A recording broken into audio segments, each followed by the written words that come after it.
नमस्कार दोस्तों, स्वागत है आप सभी का आपके अपने यूट्यूब चैनल होमनिस्टी में। दोस्तों, जैसा कि हम लोग आपके लिए यहाँ पर कॉमर्स के इम्पोर्टेंट एमसीक्यू सॉल्व करा रहे हैं दोस्तों। तो दोस्तों, उसी कड़ी में दोस्तों हम लोग यहाँ पर इसका पार्ट 2 लेकर आए हैं दोस्तों। इससे पहले दोस्तों हम लोगों ने इसका एक डेमो वीडियो ले आ चुके हैं दोस्तों। यदि आपने नहीं देखा है तो आप हमारे चैनल के प्लेलिस्ट में जाके देख सकते हैं दोस्तों। और साथ ही दोस्तों हम लोगों ने स्टैटिक्स के ऊपर भी यहाँ पे कुछ इंपॉर्टेंट एमसीक्यू सॉल्व कराए हैं दोस्तों। वो सारे वीडियो आप हमारे चैनल के प्लेलिस्ट में जाके देख सकते हैं दोस्तों। तो दोस्तों आज हम लोग पुनः आपके लिए यहाँ पर कुछ कॉमर्स के इंपॉर्टेंट एमसीक्यू लेकर आए हैं दोस्तों, जिसे हम लोग दोस्तों विथ एक्सप्लेनेशन सॉल्व कराते हैं दोस्तों। जैसे कि दोस्तों उससे रिलेटेड अगर आपसे कोई क्वेश्चन पूछे तो आपको उसका आंसर यहाँ पर देने में आपको मदद मिल सके। तो चलिए दोस्तों शुरू करते हैं आज का सेशन। क्वेश्चन नंबर पहला। तो दोस्तों यहाँ पे पहला क्वेश्चन आज पूछ रहा है कि prepaid rent is associated with, मतलब दोस्तों जो आपका पूर्वदत्त किराया होता है वो किस अकाउंट से संबंधित होता है। तो आपको यहाँ पे सही आंसर आपको देना है अपना दोस्तों। यहाँ पे हम लोग क्वेश्चंस को आगे करते हैं। तो दोस्तों यहाँ पे पहला ऑप्शन दिया है नॉमिनल अकाउंट, दूसरा दिया है आपका पर्सनल अकाउंट या व्यक्तिगत लेखा, तीसरा दिया है यहाँ पर दोस्तों टेंजिबल रियल अकाउंट जिसे मूर्त वास्तविक लेखा, या आपका इंटेंजिबल रियल अकाउंट, या आपका रिप्रेजेंटेटिव पर्सनल अकाउंट। तो दोस्तों आप लोग अपना यहाँ पे सेलेक्ट करिए सही आंसर, और आप लोग टोटल बताइएगा दोस्तों कि आज आपका कितना सही है आंसर कमेंट सेक्शन में। तो इसका क्वेश्चन दोस्तों आप लोग यहाँ पे टिक करिए पॉज करके अपना, फिर हम इसका आंसर बताते हैं दोस्तों। इसका रियल आंसर आपका जो है वो आपका है रिप्रेजेंटेटिव पर्सनल अकाउंट। आपका जो प्रीपेड अकाउंट या प्रीपेड रेंट होता है दोस्तों वो आपका रिप्रेजेंटेटिव पर्सनल अकाउंट होता है दोस्तों। जैसा कि दोस्तों आपको पता होगा कि एक आपका जो अकाउंट होता है वो दो तरीके का होता है, एक आपका पर्सनल अकाउंट होता है, एक आपका नॉन पर्सनल होता है। पर्सनल में आपका दोस्तों हम लोग इसको तीन तरीके से बाइफरफिकेट किए होते हैं, जैसे कि पहला आपका है नेचुरल पर्सन, फिर आपका एक है आर्टिफिशियल पर्सन, और तीसरा होता है दोस्तों आपका रिप्रेजेंटेटिव पर्सनल अकाउंट। तो दोस्तों ये आपके तीन तरीके के यहाँ पे पर्सन अकाउंट को यहाँ पे विभाजित किया गया है। दोस्तों यहाँ पे आपका जो ये पूर्वदत्त किराया या प्रीपेड रेंट है ये आपका पर्सनल अकाउंट के अंतर्गत ही जो आपका रिप्रेजेंटेटिव पर्सनल अकाउंट आता है उसी को हम लोग यहाँ पर सेलेक्ट करेंगे दोस्तों। अगर साथ ही दोस्तों नॉन पर्सनल अकाउंट के बारे में बताया तो यहाँ पे आपके दो अकाउंट होते हैं, एक आपका रियल अकाउंट होता है, एक आपका होता है नॉमिनल अकाउंट। दोस्तों आप लोग जब गोल्डन रूल पढ़े होंगे तो आपको ये सारी चीज़ें पढ़ाया गया होता है। दोस्तों यहाँ पे आपको एक चीज़ ध्यान देना है कि यहाँ पे आपको दो ऑप्शन मिल रहे थे, एक पर्सनल अकाउंट और एक आपका रिप्रेजेंटेटिव पर्सनल अकाउंट। तो दोस्तों कभी भी अगर आपसे यहाँ पे अगर रिप्रेजेंटेटिव का शब्द ना दिया होता ऑप्शन में तो आपका यहाँ पे ये पर्सनल अकाउंट सही हो सकता था, क्योंकि ये पर्सनल अकाउंट के ही अंदर एक रिप्रेजेंटेटिव अकाउंट होता है, रिप्रेजेंटेटिव पर्सनल अकाउंट होता है, उसके अंतर्गत आता है। पर दोस्तों यहाँ पे एग्जैक्ट आंसर आपके ऑप्शनल में दिया है, तो जब भी दोस्तों आयोग हमेशा कहता है कि अगर कोई यहाँ पर एग्जैक्ट आंसर आपका दिया है तो हम लोग उस आंसर को चुनते हैं, और यदि कोई ऐसा आंसर है जो क्या है उसके नज़दीक तक का ही दिया है तो हम लोग उसे सेलेक्ट करते हैं। तो यहाँ पे दोस्तों इसका राइट आंसर आपका यहाँ पे रिप्रेजेंटेटिव पर्सनल अकाउंट होता है दोस्तों। आप लोगों को गोल्डन रूल पता ही होगा दोस्तों, पर्सनल अकाउंट का मतलब क्या होता है कि देने वाला डेबिट होता है और पाने वाला डेबिट होता है और देने वाला क्रेडिट होता है। और दोस्तों जब कोई संपत्ति संस्था में आती है तो वो डेबिट होती है और संस्था से जाती है तो क्रेडिट होती है। और वहीं दोस्तों नॉमिनल अकाउंट का जो है आपका, अगर कोई आपका आय ये खर्च है, हानि है, या आपका कोई लॉस हुआ है तो उसे हम लोग डेबिट मानते हैं, और कोई आय हुई है, कोई गेन हुआ है, कोई प्रॉफिट हुआ है तो उसे हम लोग क्रेडिट मानते हैं। तो ऐसा है दोस्तों आप लोगों को ये गोल्डन रूल पता ही होगा। दोस्तों पहला क्वेश्चन का आंसर आपका यहाँ पे क्वेश्चन नंबर ई है। यहाँ पे देख लीजिए दोस्तों, यहाँ पे दिया भी है कि पूर्वदत्त किराया प्रतिनिधि व्यक्तिगत खातों से संबंधित है।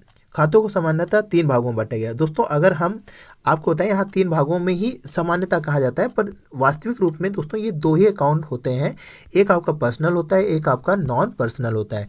पर्सनल को हमने जैसे आपको यहाँ पे तीन भागों में बताया और इसको हमने दो भागों में बताया कि एक आपका होता है रियल अकाउंट और एक होता है आपका नॉर्मल अकाउंट।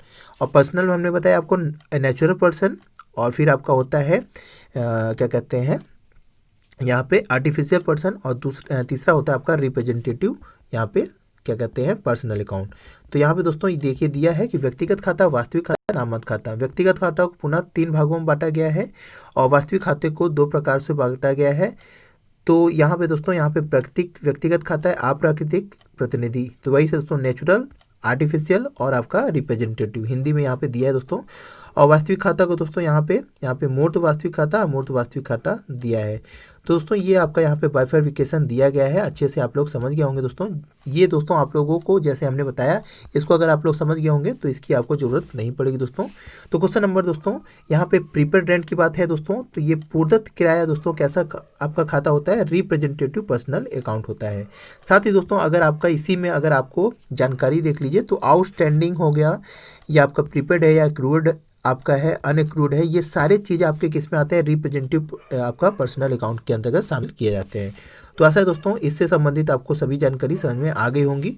तो चलिए दोस्तों बढ़ते हैं क्वेश्चन नंबर 2 की ओर। क्वेश्चन नंबर 2 कह रहा है दोस्तों कि earn but yet receive income is treated as, मतलब दोस्तों अर्जित किंतु अपर्याप्त आय मानी जाती है। क्या चीज़, एसेट मानी जाएगी, लायबिलिटी मानी जाती है, लॉस मानी जाती है या कैपिटल। तो दोस्तों ऐसी आय जो आपकी अर्जित तो हो गई है पर अभी आपको प्राप्त नहीं हुई है, तो वो क्या कहलाएगी, एसेट, लायबिलिटी, लॉस या कैपिटल। सही आंसर आप लोग सेलेक्ट करिए दोस्तों, हम बताते हैं आपको। दोस्तों अगर इसका सही आंसर देखिए तो इसका सही आंसर होता है एसेट्स दोस्तों। क्योंकि दोस्तों ये आपका कैसा है दोस्तों, जैसे आप लोग बैलेंस शीट जानते होंगे, इधर आपका बाएं तरफ लायबिलिटी, दाएं तरफ आपकी एसेट्स होती है।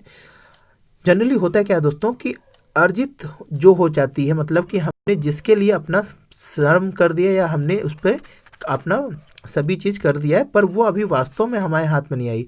तो होता क्या है दोस्तों, जैसे कि आपका देनदार हुआ, वो आपका क्या होता है, जिससे क्या होती है दोस्तों, हम लोग अर्जित तो कर लिए, उसको हमने सामान उधार दे दिया है, मतलब हमने अर्जित तो कर लिया है, पर अभी हमने उससे धन वास्तविक रूप से प्राप्त नहीं किया। तो वो वास्तव हमारे लिए क्या होता है दोस्तों, करंट एसेट्स होता है। इसीलिए दोस्तों हम लोग उसको कहाँ ले जाते हैं, एसेट साइड में लेके जाते हैं, करंट एसेट्स में शो करते हैं। इसीलिए दोस्तों जो आपका ऐसी अर्जित होती है पर पर्याप्त होती है, नॉट रिसीव्ड होती है, उसको हम लोग क्या करते हैं दोस्तों, आपको एसेट्स के रूप में ट्रीटेड करते हैं। तो इसका राइट आंसर दोस्तों आपका क्या है, ए आपका एसेट्स। यहाँ पे देखिए अगर दिया भी है दोस्तों कि अर्जित किंतु अपर्याप्त आय संपत्ति मानी जाती है और उसे आर्थिक चिट्ठे के संपत्ति पक्ष में दर्शाया जाता है तथा लाभ हानि खाते के क्रेडिट पक्ष में लिखते हैं दोस्तों, क्योंकि वो आपके लिए क्या होती है, एक सोर्स ऑफ इनकम होती है।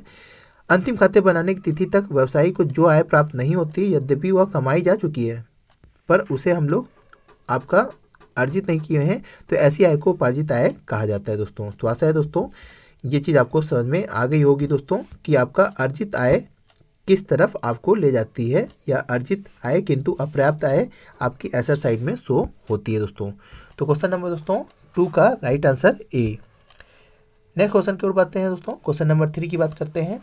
तो यहाँ पे कह रहा है कि the practice of appending notes regarding contingent liability in accounting statement is in pursuant to. दोस्तों लेखांकन विवरणों में जो संयोगिक दायित्व के संबंध में नोट्स जोड़ने का अभ्यास इसके अनुपालन में है। मतलब दोस्तों यहाँ पे प्रथाओं से लिया गया क्वेश्चन, अवधारणाओं से।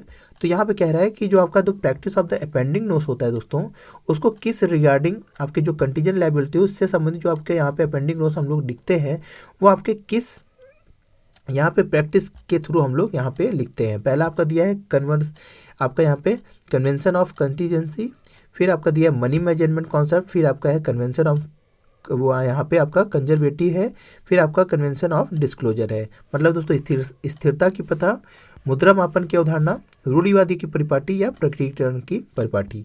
तो दोस्तों इसका सही आंसर आप लोग बताइए दोस्तों, इसका सही आंसर क्या होगा। यहाँ पे आपका पहला कन्वेंशन ऑफ कंसिस्टेंसी है, फिर मनी मेजरमेंट कॉन्सेप्ट है, फिर आपका कन्वेंशन ऑफ कंजर्वेटिव है और फिर आपका कन्वेंशन ऑफ डिस्क्लोजर है। तो दोस्तों जो संयोगिक दायित्व होता है दोस्तों, यहाँ पर इसका राइट आंसर हम बता देते हैं पहले। इसका राइट आंसर दोस्तों यहाँ पे डी है, कंजर्वेशन ऑफ डिस्क्लोजर, यानी कि दोस्तों जो प्रकटीकरण की परिपाटी हो है उसी अवधारणा के आधार पर हम लोग संयोगिक दायित्व या कंटीजेंट लायबिलिटी को प्रेजेंट करते हैं दोस्तों एक क्वेश्चन और पूछा जाता है कंटीजेंट लायबिलिटी से संबंधित कभी कभी, कि आपके बैलेंस शीट में कंटीजेंट लायबिलिटी को किधर शो करते हैं, लायबिलिटी साइड या एसेट साइड। तो दोस्तों इसे हम लोग किसी भी साइड शो नहीं करते हैं। मतलब दोस्तों ये आपका जो संयोगिक दायित्व होता है वो आपके बैलेंस शीट में शो नहीं होता, केवल हम उसको एक क्या करते हैं दोस्तों, एक टिप्पणी के रूप में प्रकट करते हैं। ये कोई ऐसा दायित्व नहीं होता दोस्तों जो वास्तव में हमें यहाँ पे मिलने वाला होता है। ये एक संयोगिक दायित्व होता है, मिल भी सकता है, नहीं भी मिल सकता है दोस्तों। ऐसे ही दायित्व के लिए दोस्तों यहाँ पे हम लोग प्रोविजंस पहले पे बना के रखे होते हैं। तो ये चीज़ आप लोग ध्यान दीजिएगा दोस्तों कि जो आपका संयोगिक दायित्व होता है वो आपके प्रकटीकरण की परिपाटी के अंतर्गत होता है दोस्तों। तो इसका राइट आंसर दोस्तों क्या है, डी इसका राइट आंसर है। यहाँ पे देखिए दिया भी है कि लेखांकन के प्रकटीकरण की अवधारणा के अंतर्गत लेखांकन विवरणों में संयोगिक दायित्वों के संबंध में नोट्स जोड़ने का अभ्यास इसके अनुपालन में होता है। जहाँ पूर्ण प्रकट की प्रथा को नहीं अपनाया जाता वहाँ लेखांकन लिखने का उद्देश्य व्यर्थ हो जाता है, क्योंकि इस प्रथा के अंतर्गत ही लेखपाल किसी तथ्य को छिपाता नहीं है। वस्तुतः पूर्ण प्रकटीकरण के लेखांकन का प्रमुख आधार इस प्रथा के अनुसार तथ्यों को सही रूप और पूर्ण रूप दिखाना चाहिए। तो दोस्तों ये कंटीजेंट लायबिलिटी वास्तव में हमारी कोई लायबिलिटी नहीं होती है, पर हमें इसे यहाँ पे आपके टिप्पणी के रूप में या स्टेटमेंट के रूप में यहाँ पे आपको शो करना पड़ता है। और ये किस अवधारणा के अंदर की जाती है, आपका कन्वेंशन ऑफ डिस्क्लोजर के अंतर्गत ही इसको अपनाया जाता है दोस्तों। तो आशा है दोस्तों ये चीज़ आपको समझ में आ गया होगा दोस्तों। तो क्वेश्चन नंबर 3 का राइट आंसर दोस्तों यहाँ पे डी इसका राइट आंसर है। नेक्स्ट क्वेश्चन की ओर बढ़ते हैं दोस्तों। क्वेश्चन नंबर 4 की बात कर लेते हैं। तो यहाँ पे कह रहा है कि द क्वेश्चन नंबर 4 क्या कह रहा है कि the convention of conservation is applicable in, मतलब दोस्तों जो रूढ़िवादिता की परिपाटी है वो किस पर लागू होती है। यहाँ पर providing for discount on creditor, मतलब लेनदारों पर छूट प्रदान करने हेतु। फिर आपका making provision for bad and doubtful डेब्ट, या अप्राप्त संदिग्ध ऋण के प्रावधान के लिए। या आपका creating reserve for financial stability, वित्तीय स्थिरता के लिए संचय बनाने के लिए, या इनमें से कोई नहीं। तो दोस्तों यहाँ पे आपका जो रूढ़िवादी परिपाटी है वो इसमें से क्या चीज़ को कहती है। दोस्तों इसका राइट आंसर आप लोग बताइए। हम बताते हैं इसका राइट आंसर। दोस्तों इसका राइट आंसर आपका बी है, अप्राप्त एवं संदिग्ध ऋण के प्रावधान। दोस्तों जो आपका यहाँ पे रूढ़िवादी आपका कंजर्वेटिव अप्रोच होती है, ये आपका सिंपल सा एक लाइन कहती है कि जो भी बिजनेस है वो फ्यूचर के लॉस को तो कंसीडर करे, पर फ्यूचर के प्रॉफिट जो होने वाले हैं उसको कंसीडर ना करें। मतलब दोस्तों जो फ्यूचर में लॉस होने वाले हैं उसके लिए आज ही पहले से प्रावधान बना लीजिए, पर जो फ्यूचर में प्रॉफिट होने वाले हैं उसका आप ध्यान ना दीजिए दोस्तों। तो ये आपका यहाँ पे जो रूढ़िवादी परिपाटी है वो इसी चीज़ को, यानी मेकिंग फॉर बैड डेब्ट प्रोविजंस या डाउटफुल डेब्ट के लिए प्रोविजंस बनाना, ये आपका यहाँ पे कंजर्वेटिव थॉट ही या कह सकते हैं कन्वेंशन होता है दोस्तों। क्योंकि दोस्तों आपका जो अप्राप्त या संदिग्ध ऋण होते हैं वो क्या होते हैं, फ्यूचर में लॉस आपके लिए हो सकते हैं। तो उसके लिए हम लोग पहले से ही क्या करते हैं, प्रावधान बना लें। तो ये आपके किस अवधारणा के अंतर्गत हम लोग करते हैं, यहाँ पे कंजर्वेशन या आपका रूढ़िवादी अवधारणा के अंतर्गत हम लोग इस चीज़ को अपनाते हैं। तो क्वेश्चन नंबर 4 का राइट आंसर दोस्तों बी है, making provision for bad debts and doubtful debts. दोस्तों यहाँ पे दिया भी है कि रूढ़िवादी की परिपाटी या आपका कन्वेंशन ऑफ कंजर्वेशन अप्राप्त एवं संदिग्ध ऋण के प्रावधानों में लागू होती है। ये रूढ़िवादी प्रथाओं का आशय उन प्रथाओं से है जिसके अंतर्गत भविष्य में होने वाली हानियों को सम्मिलित किया जाता है किंतु लाभ को नहीं, जैसे हमने अभी आपको बताया। इसी के अंतर्गत दोस्तों हम लोग किन किन चीज़ों को शामिल करते हैं, अंतिम रहती मूल्यांकन, लागत मूल्य या बाजार मूल्य में दोनों में से जो कम होता है उसको हम लोग कंसिडर करते हैं। इसी तरह आपका संदिग्ध ऋण या प्राप्त ऋण के लिए जो प्रावधान करते हैं वो भी इसी के अंतर्गत हम लोग करते हैं। संपत्तियों को ह्रासित मूल्य पर लेखा करना, ये भी आपका रूढ़िवादी प्रथा ही कहता है। और लेनदारों को कटौती के लिए कोई व्यवस्था नहीं की जाती, क्योंकि ऐसा करने पर लाभ उत्पन्न होता है। तो ये भी आपका किस अवधारणा के अंतर्गत हम लोग समझते हैं दोस्तों, रूढ़िवादी या आपका यहाँ पे कंजर्वेशन थॉट के कारण ही हम लोग इसे समझते हैं। तो दोस्तों क्वेश्चन नंबर 4 का राइट आंसर आपका बी है। आशा है इसको आप लोग समझ गए होंगे। नेक्स्ट क्वेश्चन की ओर बढ़ते हैं, क्वेश्चन नंबर 5 की ओर। तो यहाँ पे दिया है the going concern concept is the underlying basis for, मतलब दोस्तों जो चालू व्यवसाय की अवधारणा है का आधार क्या कहलाता है। मतलब दोस्तों चालू व्यवसाय की अवधारणा की अवधारणा यहाँ पर क्या चीज़ आधार रखती है। पहला दिया है कि depreciating fix assets over their useful life, या स्थायी संपत्तियों के प्रयोज्य जीवन काल पर ह्रास लगाने का। यह आपका consolidating the account of subsidiary companies with their parent companies, मतलब सहायक कंपनियों के लेखे को उनकी मूल कंपनियों के लेखों में समेकित करने के लिए। यह आपका disclosing the market value of the securities, या प्रतिभूतियों को बाजार मूल्य को प्रकट करने का। यह आपका लास्ट दिया है कि disclosing the sale and other operating information in the income statement, आय विवरण में विक्रय एवं परिचालन सूचनाओं को प्रदर्शित करना। तो ये दोस्तों यहाँ पे चालू व्यवसाय की अवधारणा क्या चीज़ कहती है इसको आपको समझाना है। तो दोस्तों इसका राइट आंसर अगर हम लोग बताएं तो इसका राइट आंसर आपका ए है, depreciating fix assets over their useful life. तो इसका दोस्तों राइट आंसर आपका यहाँ पे ए है। जो चालू व्यवसाय की अवधारणा होती है दोस्तों, उसका कहने का तात्पर्य ये होता है दोस्तों कि कोई भी बिजनेस ये मान के चलता है कि उसका बिजनेस अनंत काल तक चलता रहेगा दोस्तों। इसी कारण दोस्तों हम लोग इसी अवधारणा के अंतर्गत जो आपके यहाँ पे हम लोग आय और व्यय का यहाँ पे गणना करते हैं, क्योंकि दोस्तों आपका यहाँ पे क्या होता है दोस्तों, हम लोग एक टाइम पीरियड पे इसको क्या करते हैं, जो आपके एक अवधारणा है, क्या करते हैं दोस्तों कि हम लोग एक समय पीरियड को या समय अवधि में हम लोग एक लाभ को दर्शाते हैं दोस्तों। तो दोस्तों जो चालू व्यवसाय की अवधारणा होती है कि हम लोग क्या करते हैं दोस्तों, जो भी आपके यहाँ पे पूर्व की चीज़ें हैं उसको हम लोग क्या करते हैं आज ही दोस्तों यहाँ पे, जैसे कि आपका एसेट्स हो गए वो आपके अनंत काल तक यहाँ पे प्रयोग होते हैं, तो इसीलिए हम लोग उसको आज ही क्या करते हैं डेप्रिसिएट करके ही अगले साल इसको लेके शो करते हैं दोस्तों। तो यहाँ पे दोस्तों क्वेश्चन नंबर देखिए, जैसे 5 में यहाँ पे दिया भी है कि चालू व्यवसाय की अवधारणा स्थायी संपत्तियों के प्रयोज्य जीवन काल को ह्रास करके लगाते हैं। लेखपालक की यह अवधारणा होनी चाहिए कि व्यवसाय चलता रहेगा, बंद नहीं होगा। इसी अवधारणा के आधार पर आपके यह कारण है कि जब वर्ष समाप्त होता है तो अंतिम खाते बनाए जाते हैं तथा अदत्त व्यय और पूर्तत्व व्यय को भी लेखा किया जाता है। मतलब दोस्तों कि हम लोग जो आपके अगले साल के लिए व्यय कर दिए हैं या अगले साल के लिए हमने आपकी व्यय करने बाकी, उसको भी हम लोग आज क्या कर लेते हैं दोस्तों, इसी साल में आपका यहाँ पे शामिल करते हैं और उसे हम लोग, क्योंकि दोस्तों अगले साल भी व्यवसाय चलता रहेगा इसलिए हम लोग इस साल आपको उस आय को यहाँ पे कंसीडर करके शो करते हैं। तो ये व्यवसाय में भविष्य में चालू रहेगा और ये समझनाएं आगे वाली अवधि में समंजित हो जाएंगी। ये धारणा आपका चालू व्यवसाय की धारणा लेकर चलता है दोस्तों। इसलिए दोस्तों इसका राइट आंसर आपका यहाँ पे है स्थायी संपत्तियों के प्रयोज्य जीवन काल पर ह्रास लगाना, ये चालू व्यवसाय की अवधारणा कहती है दोस्तों। तो आशा है दोस्तों ये चीज़ समझ में आ गया होगा दोस्तों। नेक्स्ट क्वेश्चन की ओर बढ़ते हैं दोस्तों, क्वेश्चन नंबर 6 की ओर। क्वेश्चन नंबर 6 कह रहा है दोस्तों कि which one of the following is not कल की आपका क्लर्कियर एरर। मतलब दोस्तों लिप की त्रुटि कौन सी एक लिप की त्रुटि नहीं है। आपका पहला दिया है एरर ऑफ ओमिशन या चूक की त्रुटि, एरर ऑफ कमीशन कारण की त्रुटि, या एरर ऑफ प्रिंसिपल सिद्धांत की त्रुटि, या आपका कंपनसेटिंग एरर। तो दोस्तों ऐसा एरर कौन सा एरर है जो लिप की त्रुटि नहीं है, इसमें चूक की त्रुटि, कारण की त्रुटि, सिद्धांत की त्रुटि या क्षतिपूरक त्रुटि। तो इसका राइट आंसर आप लोग सोचिए दोस्तों। जब दोस्तों हम क्वेश्चन पढ़ लिया करें तो उसको पॉज करके अपना आंसर ध्यान से फिर से पढ़ के फिर से सही किया करिए। यहाँ पे हम लोग थोड़ा सा वीडियो को तेज़ी से लेके चलते हैं दोस्तों, क्योंकि वीडियो बहुत लंबा हो जाता है। तो आप लोग जहाँ पे हम क्वेश्चन पढ़ें उसको आप लोग पॉज कर लीजिए, फिर सोचिए, फिर आप अपना सही आंसर लगा के फिर हमारी चीज़ों को सुनिए दोस्तों। तो यहाँ पे दोस्तों इसका राइट आंसर अगर हम बताएं तो यहाँ पे राइट आंसर इसका सी है, एरर ऑफ प्रिंसिपल या सिद्धांत की त्रुटि। दोस्तों जो सिद्धांत की त्रुटि होता है, सिंपल सा कहने का तात्पर्य यह है कि आपको अगर लेखांकन के सिद्धांतों को, परिपाटियों का और धारणाओं का सही ज्ञान नहीं है तो आप क्या कर सकते हैं दोस्तों, आप सिद्धांत की त्रुटि के कारण यहाँ पे आपके गलतियाँ कर सकते हैं दोस्तों। तो दोस्तों जो ऐसी त्रुटि होती है वो आपकी लिप की त्रुटि नहीं कहलाती है। मतलब दोस्तों आपकी ये कोई क्लर्कियर एरर नहीं कहलाती। क्लर्कियर मतलब यहाँ पे दोस्तों जो लिपि होता है या लिपक होता है वो चूक की त्रुटि कर सकता है, गलती से कुछ और चढ़ा दे, या आपका कारण त्रुटि होता है या किसी और कारण के कारण ये त्रुटि हो गई हो।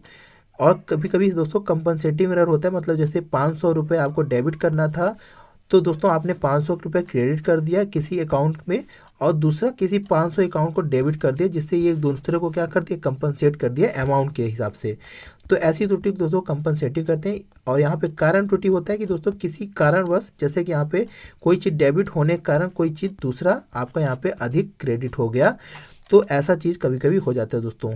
तो ये आपके किसी कारण से किसी दूसरे पक्ष को प्रभावित करता है, तो इसे हम लोग कारण त्रुटि कहते हैं। और चूक की त्रुटि के दोस्तों क्या मतलब होता है कि जैसे कि आपको 500 लिखना था तो आपने गलती से 5000 लिख दिया, तो ये आपकी चूक की त्रुटि होती है। तो ये सब जो गलतियाँ होती है वो आपके एक क्लर्क के द्वारा करने की संभावना रहती है दोस्तों। पर जो आपका प्रिंसिपल की त्रुटि है दोस्तों, ये आपकी कोई क्लर्कियर गलती नहीं कहलाती, बल्कि ये आपकी क्या होती है दोस्तों, यहाँ पे आपकी एजुकेशनल की कमी होती है, या आप कह सकते हैं कि प्रिंसिपल्स को आपको सही तरीके से ज्ञान नहीं होता, तो आप ऐसी त्रुटि करते हैं दोस्तों। आपको यहाँ पे सेल्स अकाउंट को डेबिट करना था, सॉरी क्रेडिट करना था, आपने क्या कर दिया दोस्तों, डेबिट कर दिया। या आपने परचेज अकाउंट को डेबिट करना था, आपने क्रेडिट कर दिया। तो ये ऐसी त्रुटि क्या कहलाती है दोस्तों, आपकी यहाँ पे लिप की त्रुटि ना करा के यहाँ पे प्रिंसिपल एरर कहलाती है दोस्तों। तो इसका आंसर राइट आंसर दोस्तों सी है आपका, एरर ऑफ प्रिंसिपल। सिद्धांत की त्रुटि दोस्तों लिप की त्रुटि की श्रेणी में नहीं शामिल की जाती, या लेखांकन नियमों और सिद्धांतों का पालन न करने के कारण होती है। यह मानवीय कोई त्रुटि नहीं होती दोस्तों, ये आपके लेखांकन के नियमों के कारण होती है दोस्तों। नेक्स्ट क्वेश्चन की ओर पूछते हैं दोस्तों, क्वेश्चन नंबर 7 की ओर। क्वेश्चन नंबर 7 क्या कह रहा है दोस्तों कि the accounting concept that is used to prepare the profit and loss account is known as. मतलब दोस्तों लेखांकन की वह अवधारणा किसके आधार पर लाभ और हानि खाता तैयार किया जाता है, यह कहलाती है कॉस्ट, रियलाइजेशन, मैचिंग या डिस्क्लोजर।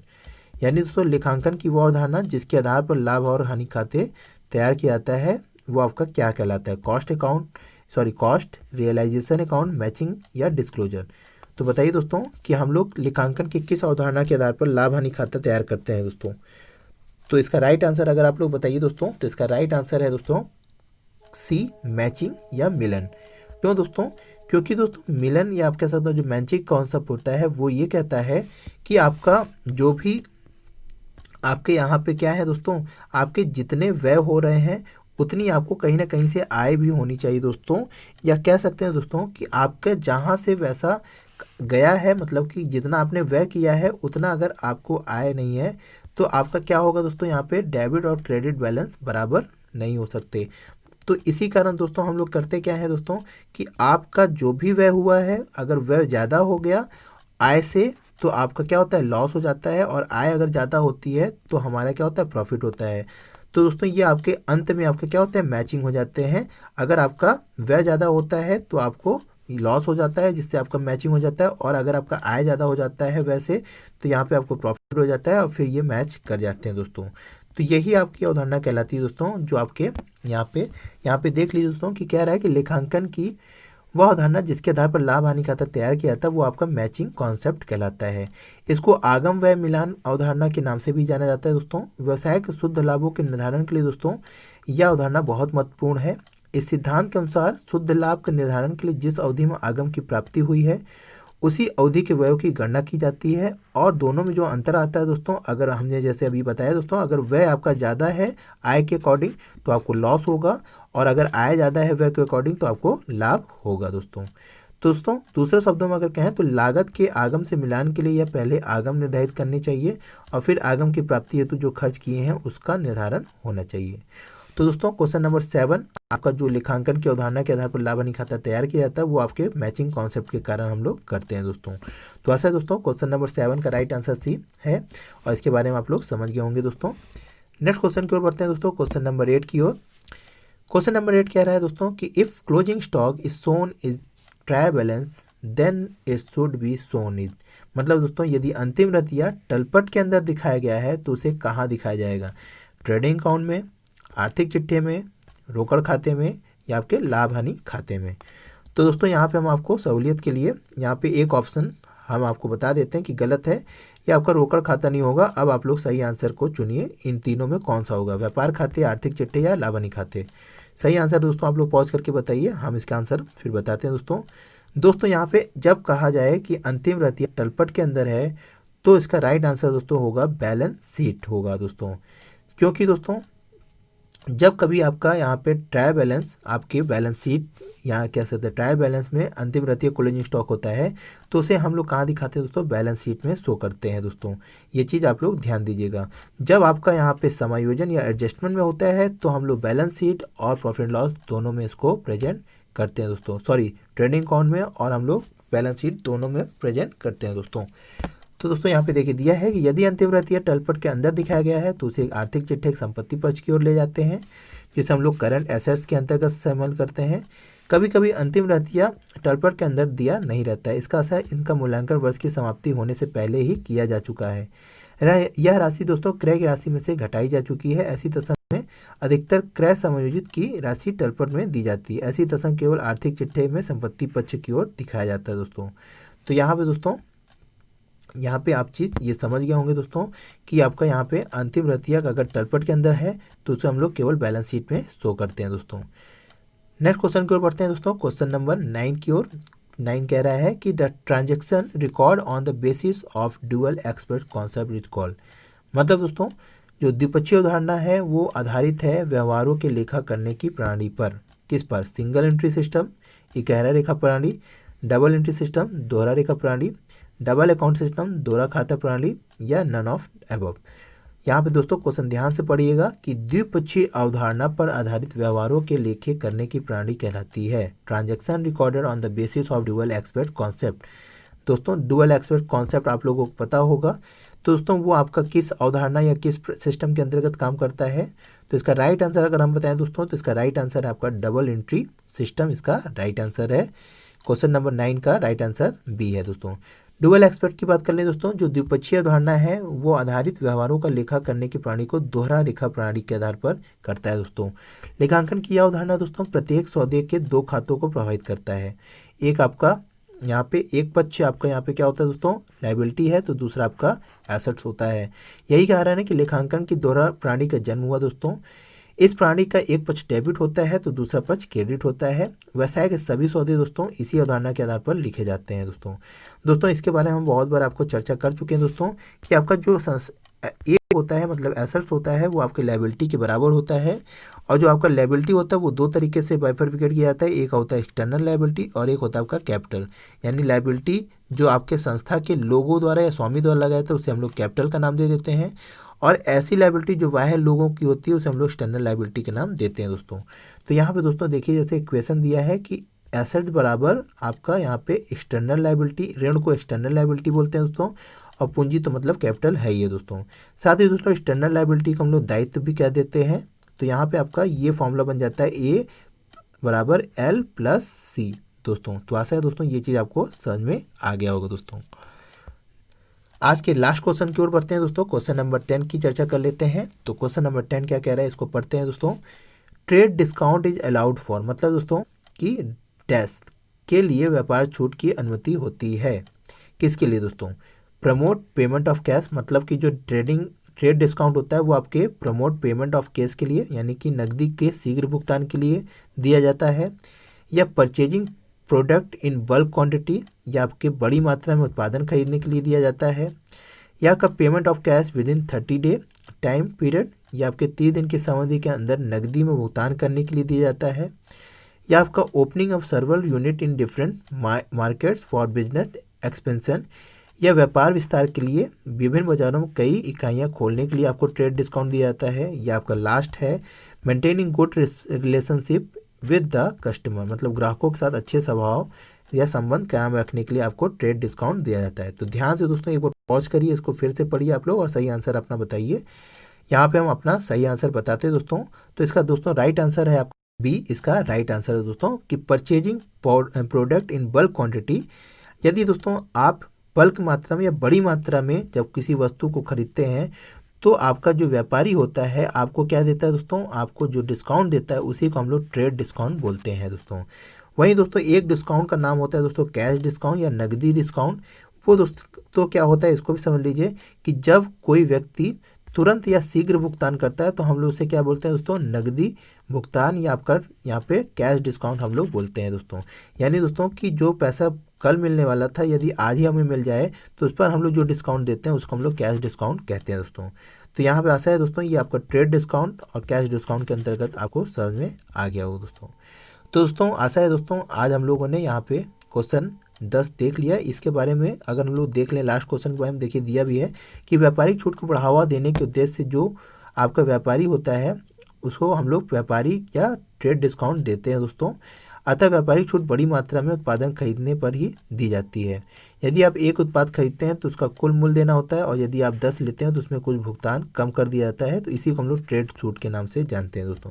साथ ही दोस्तों यहाँ पे हम लोग आपको नगद छूट या कैश छूट के बारे में बता दिया। तो आशा है दोस्तों आपको दोनों छूटों के बारे में समझ में आ गया हो दोस्तों। तो दोस्तों आज के लिए इतना ही। आशा है आपको आज की वीडियो पसंद आई होगी दोस्तों। अगर वीडियो अच्छी लगी दोस्तों तो लाइक करिए दोस्तों। आज हमने क्वेश्चन को थोड़ा सा तेज़ी में सॉल्व कराया दोस्तों। तो दोस्तों आप लोग पुनः एक बार इसको अगर आप लोग सॉल्व करेंगे दोस्तों, और साथ ही हमने जो पहला वाला वीडियो बनाया था उसको भी यदि आपने नहीं देखा है तो देख लीजिए दोस्तों। ऐसे वीडियो पाने के लिए दोस्तों हमारे चैनल को सब्सक्राइब कर लीजिए दोस्तों, और साथ ही दोस्तों बेल आइकन को दबा लीजिएगा दोस्तों। तो दोस्तों आज के लिए इतना ही। जय हिंद, जय भारत।